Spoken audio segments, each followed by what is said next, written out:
ஃபெமிலியரான ஃபேஸாக இல்லை அப்படின்ட்டு அடிக்கடி யோசிப்பாராம். அப்போ அவங்க அம்மா தான் வந்து இதெல்லாம் ஒரு ப்ராப்ளமே கிடையாது, உன்னோட ப்ரொஃபஷன் வந்து ஆக்டிங்னா உனக்கு ஒரு படத்தில் நடிக்க வாய்ப்பு கிடைக்குதுன்னா அதில் முழு திறமையோட நடி. அந்த படம் ஹிட் ஆகுது ஃப்ளாப் ஆகுதுங்கிறது வந்து மக்கள்கிட்ட தான் இருக்குது. நீ நல்ல கதையை தேர்ந்தெடுத்து நடி.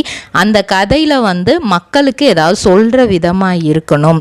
நீ எந்த கதை சூஸ் பண்ணாலும் வந்து சொசைட்டிக்கு அகெயின்ஸ்டாக உள்ள கதை எதுவுமே வந்து நீ சூஸ் பண்ணக்கூடாது. மற்றபடி அது சக்சீட் ஆகலை அப்படிங்கிறத பற்றிலாம் நீ என்றைக்குமே யோசிக்காத அப்படின்ட்டு நிறைய சொல்லியிருக்காங்க. அதுக்கப்புறம் மேரேஜுக்கு அப்புறம் அவங்க ஒய்ஃப் வந்து சொல்லியிருக்காங்க, நீ வந்து எதுக்குமே எப்போவுமே கவலைப்படாத, உனக்கு என்ன வருதோ அது பாக்கு மட்டை தயாரிக்கும் மிஷின் கிடைக்கும், அதற்கான ரா மெட்டீரியல்ஸையும் வருடம் முழுதும் நாங்களே சப்ளை செய்து வருகிறோம், நீங்கள் செய்யும் தட்டுகளை நாங்களே எடுத்துக்கொள்கிறோம், அதற்கான லோன் வசதியும் செய்து தருகிறோம்.